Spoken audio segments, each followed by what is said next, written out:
Section 1. You will hear a man telephoning a friend to find out about their local public library.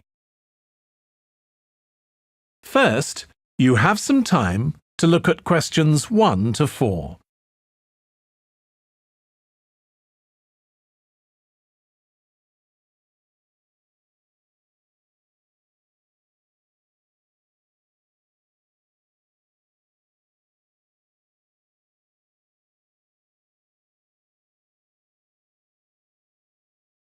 You will see that there is an example that has been done for you. On this occasion only, the conversation relating to this will be played first. Hello? Hi, Susie. It's Paul here. How are you? Enjoying your new job? You're working at the library, aren't you? Yes, I started when the library reopened a month ago. It's great. The woman says that the library reopened a month ago. So month has been written in the space. Now we shall begin. You should answer the questions as you listen because you will not hear the recording a second time. Listen carefully and answer questions 1 to 4. Hello? Hi, Susie. It's Paul here. How are you? Enjoying your new job? You're working at the library, aren't you? Yes, I started when the library reopened a month ago. It's great. Actually, Carol and I have been meaning to join for a while. Oh, you should. It doesn't cost anything, and the new library has all sorts of facilities. It's not just a place where you borrow books. For instance, there's an area with comfortable seats where you can sit and read the magazines they have there. Some people spend the whole morning there. Wish I had that amount of time to spend. Yes, you must be pretty busy at present, with the children and everything. We are, yes. But we're hoping to get away this summer. We're thinking of going to Greece. Well, we've got a much larger section of the library devoted to travel books now, so you should come and have a look. I can't remember if there's anything specifically on Greece, but I should think so. OK. Now, Carol's organising a project for the history class she teaches at school. It's about life in the town 100 years ago. Do you have anything that might be useful? Yes. Actually, we've now got a new section with materials on the history of the town and surrounding region. Right. I'll tell her. You can't always find that sort of thing on the internet.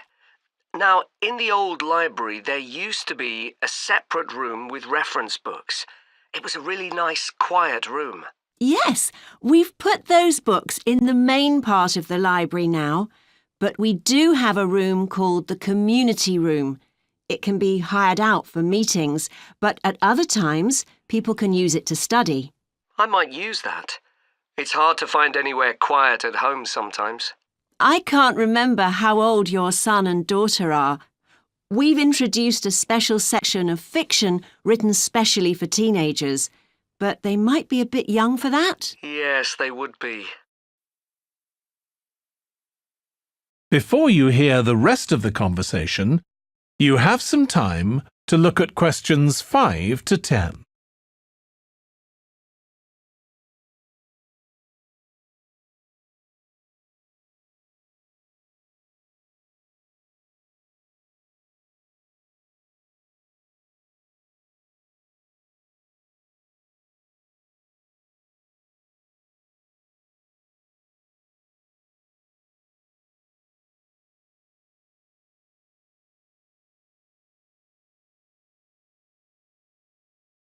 Now listen and answer questions 5 to 10. Well, we do have lots of activities for younger children. Yes? For example, we have a science club. At the next meeting, they're going to be doing experiments with stuff that everyone has in the kitchen, sugar and flour and so on. They might be interested, yes. And we have a competition for children called Reading Challenge.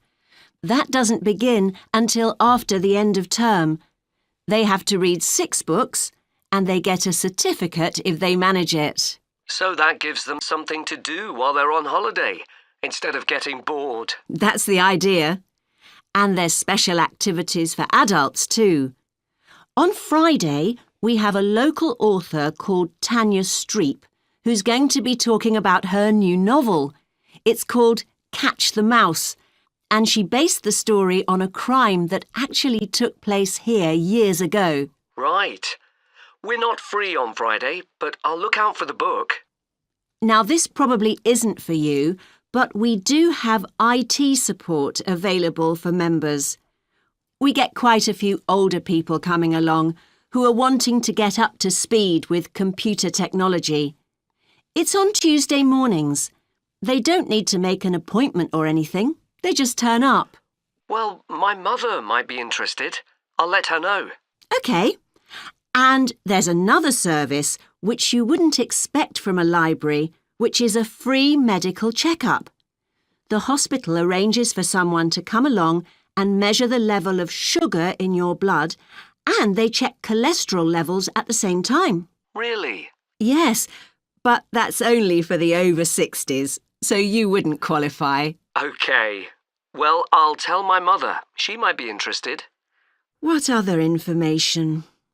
Well, we do have a little shop with things like wall charts and greetings cards, and also stamps, so you can post the cards straight away, which is really useful. Yeah. Well, I'll bring the children round at the weekend and we'll join. Oh, one more thing. I'll be bringing the car. Is there parking available? Yes, and it's free in the evening and at weekends. Perfect. Well, thanks, Susie. See you soon. That is the end of section 1. You now have half a minute to check your answers.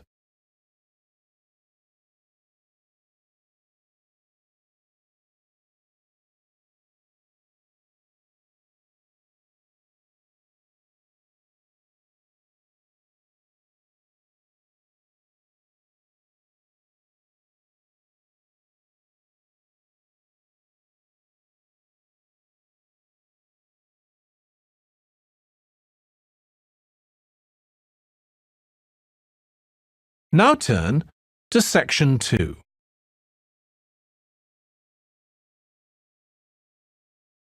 Section 2. You will hear part of a training session for new employees at a large travel company. First, you have some time to look at questions 11 to 17.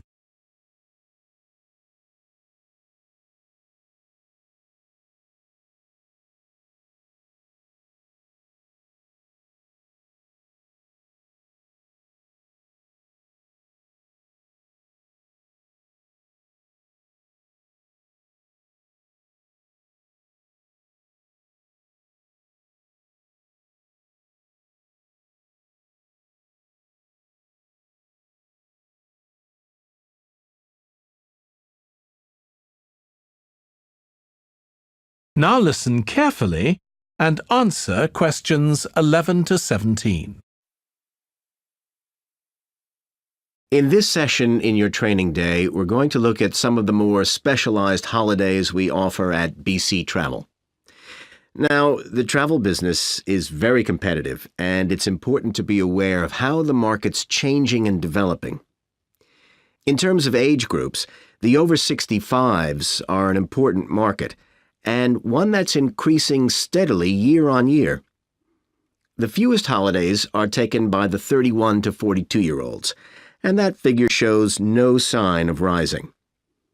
The biggest market at present is still the youngest group, the 16 to 30s, but this group's also seen the biggest drop over the last few years, whereas there's a noticeable growth in the number of holidays taken by the 55 to 64-year-olds. As far as the 43 to 54-year-olds are concerned, bookings there are steady, but I have to say we haven't seen the increase we expected.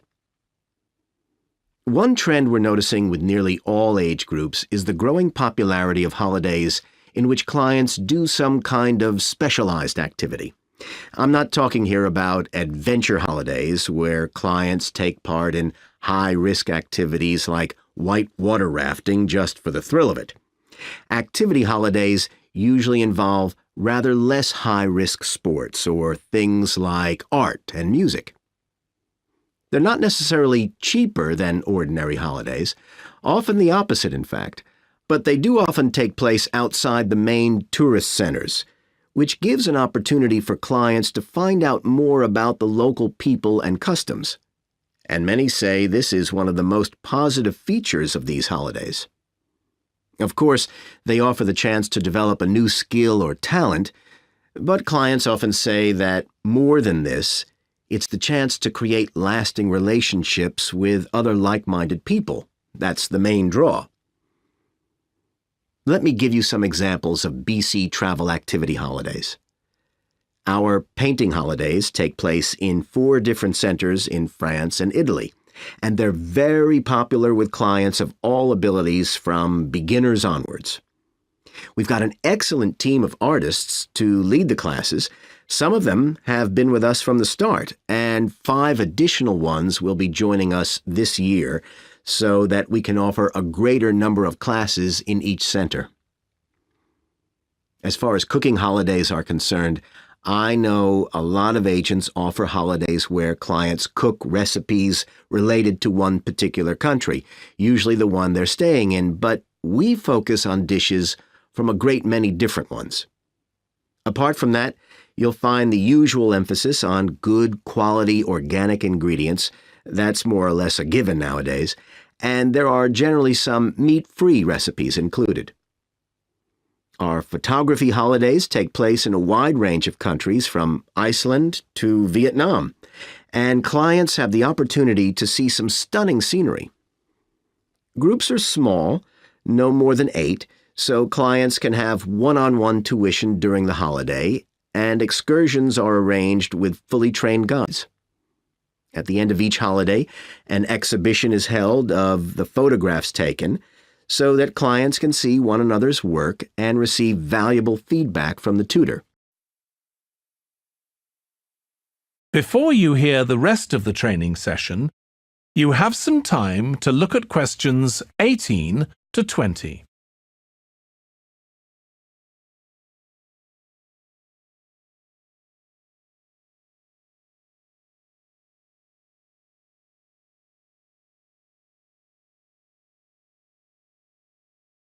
Now listen and answer questions 18 to 20. Finally, let me tell you about our fitness holidays. In Ireland and Italy, we run one-week general fitness classes for all ages and levels of fitness. Clients start the course with a consultation with a trainer, and together they draw up an individual program. As well as improving general fitness, clients find that they end up losing much of the stress they've built up in their daily lives. In Greece, we have a 2-week holiday for clients who want to do something about their weight. This has all the features you'd expect, like a personalized diet program, but one of its most popular features is that the exercise classes are all held on the beach. People say it's far preferable to being in a gym. Finally, we offer several holidays in Morocco. One very popular one is the mountain biking holiday. Bikes are provided, and there are different routes according to people's ability. We offer one which is tailored to the needs of families, which is particularly popular. Okay, so that's about all the time I have today, so thank you very much. That is the end of section 2. You now have half a minute to check your answers.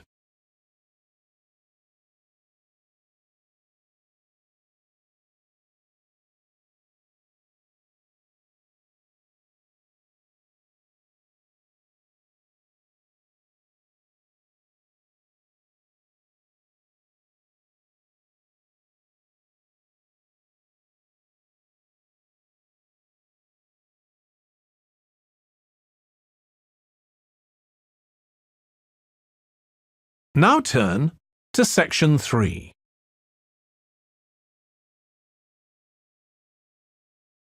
Section 3. You will hear two tourism students, called Natalie and Dave, talking about the tourism case study they are doing. First, you have some time to look at questions 21 to 26.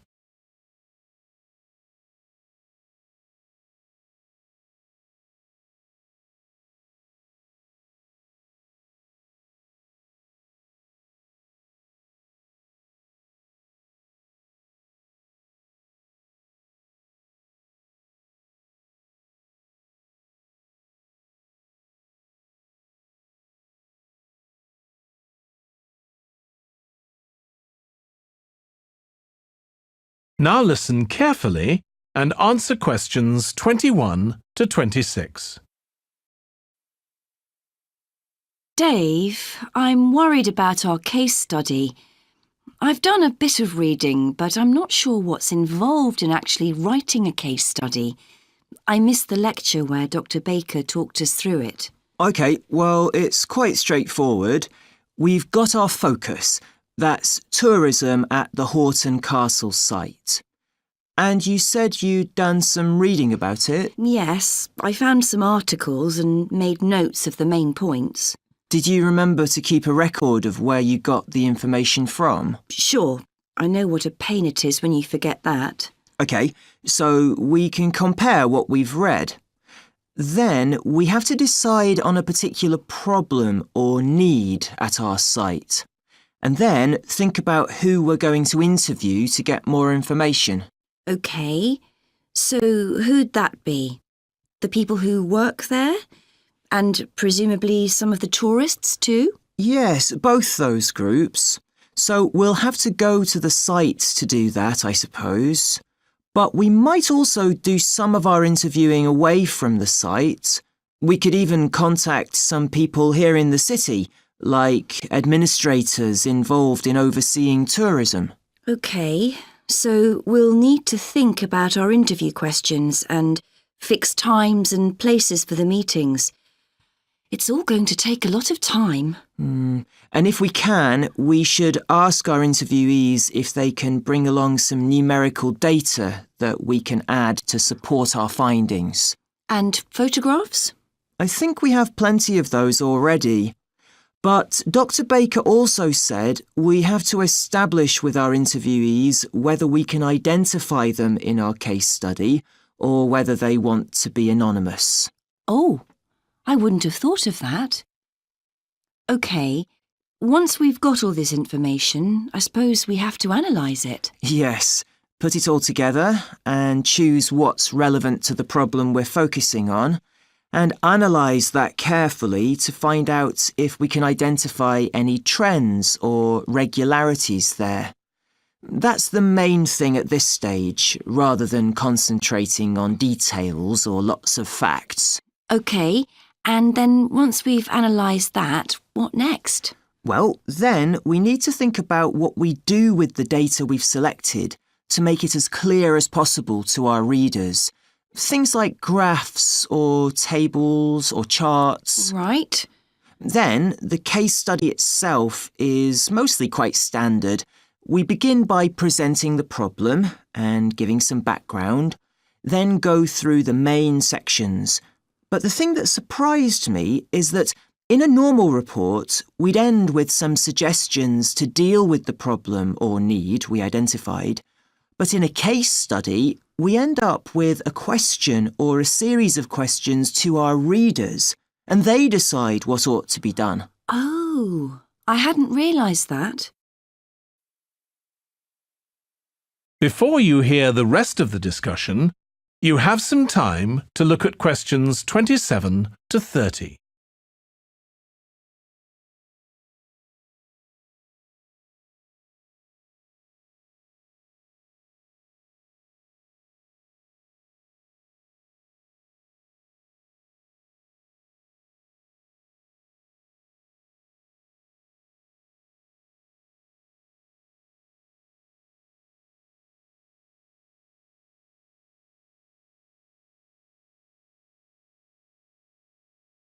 Now listen and answer questions 27 to 30. So, basically, the problem we're addressing in our case study of the Horton Castle site is why so few tourists are visiting it. And we'll find out more from our interviews, but I did find one report on the internet that suggested that one reason might be because, as far as transport goes, access is difficult. I read that too, but that report was actually written 10 years ago when the road there was really bad, but that's been improved now. And I think there's plenty of fascinating stuff there for a really good day out, but you'd never realise it from the castle website. Maybe that's the problem. Yes, it's really dry and boring. I read somewhere a suggestion that what the castle needs is a visitor centre. So we could have a look for some information about that on the internet. What would we need to know? Well, who'd use it for a start? It'd be good to know what categories the visitors fell into too, like school parties or retired people. But I think we'd have to talk to staff to get that information. OK, and as we're thinking of suggesting a visitor centre, we'd also have to look at potential problems. I mean, obviously it wouldn't be cheap to set up. No, but it could be a really good investment. And as it's on a historical site, it'd need to get special planning permission, I expect. That might be hard. Right, especially as the only possible place for it would be at the entrance, and that's right in front of the castle. But it could be a good thing for the town of Horton.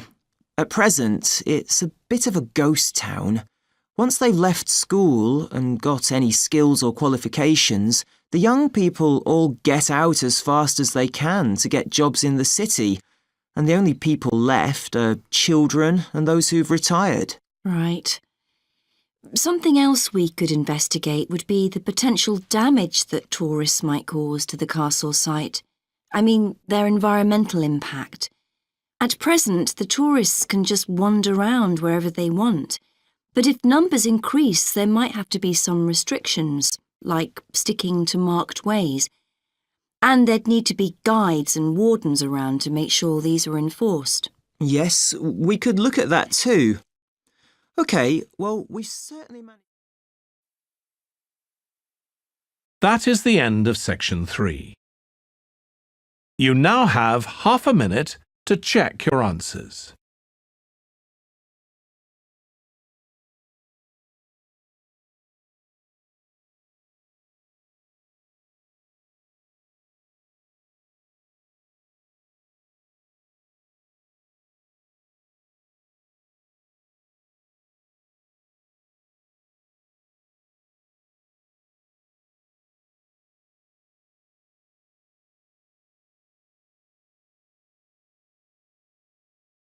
Now turn to section 4.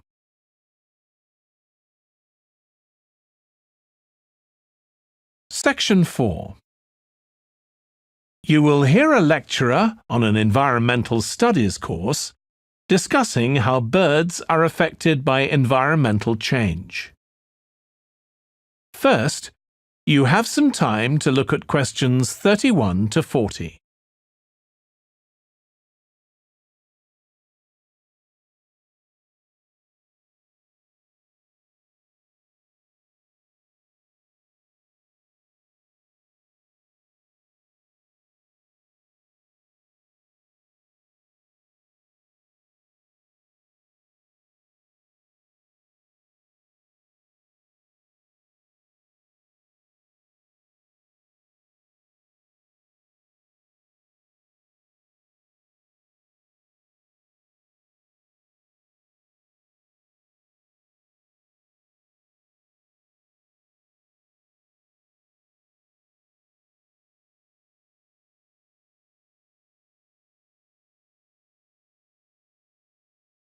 Now listen carefully and answer questions 31 to 40.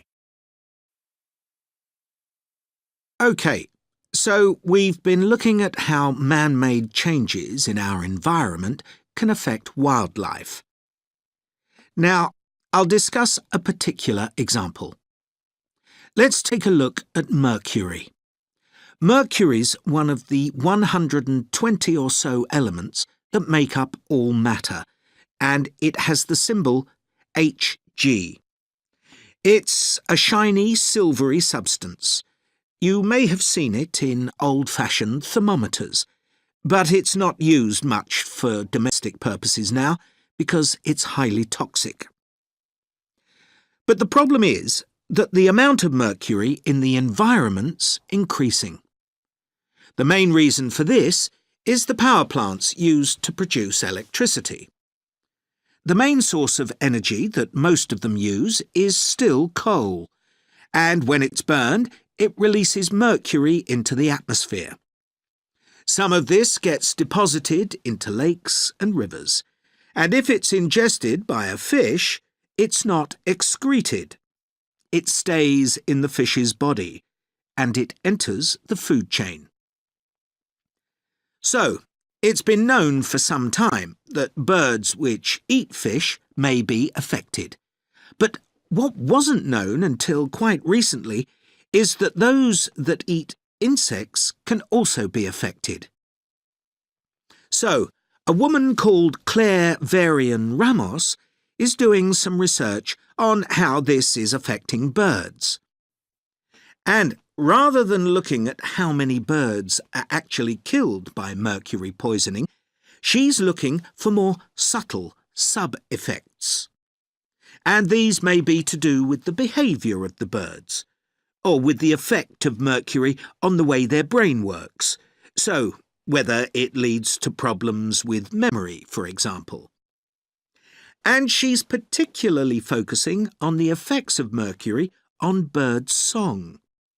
Now, the process of song learning happens at a particular stage in the bird's development. And what you may not know is that a young bird seems to acquire this skill by listening to the songs produced by its father, rather than by any other bird. And Varian Ramos has already found in her research that if young male birds are exposed to mercury, if they eat food contaminated with mercury, then the songs they produce aren't as complex as those produced by other birds. So, quite low-level exposure to mercury is likely to have an impact on male birds in a natural situation because it can mean that they're less attractive to female birds, and so it can affect their chances of reproduction.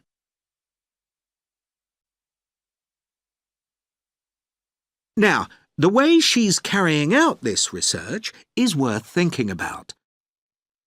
She's using a mixture of studies, using birds kept in laboratories and studies carried out outdoors in the wild. The lab-based studies have the advantage that you don't get all the variables you would in a natural setting. So, the experimenter has a much higher level of control, and that means they can be more confident about their results in some ways. And of course, they don't have to worry about going out and finding the birds in order to observe them. So, what are the implications here for humans? Well, because many birds are migratory, they may be transporting mercury far from contaminated sites. For example, it's been found that ducks who'd been feeding at a contaminated site were later shot by hunters over 1,000 kilometres away, and presumably eaten. But these birds likely had mercury levels high enough to warrant concern for human consumption. In addition, going back to song learning by birds, we saw that this may be affected by mercury contamination. Well, we also know that in humans, mercury causes developmental delays in the acquisition of language, and in fact this process is very similar in the brain regions it involves, and even the genes that are involved. But mercury contamination has other important implications for humans as well. It's now known that an unborn child can be affected if the food eaten by its mother contains high levels of mercury, and these effects can be quite substantial.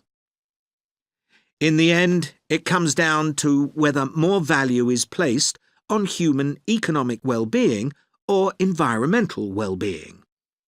It's true there are new regulations for mercury emissions from power plants, but these will need billions of dollars to implement and increase costs for everyone. Some argue that's too much to pay to protect wildlife. But as we've seen, the issues go beyond that, and I think it's an issue we need to consider very carefully. That is the end of section 4. You now have half a minute to check your answers.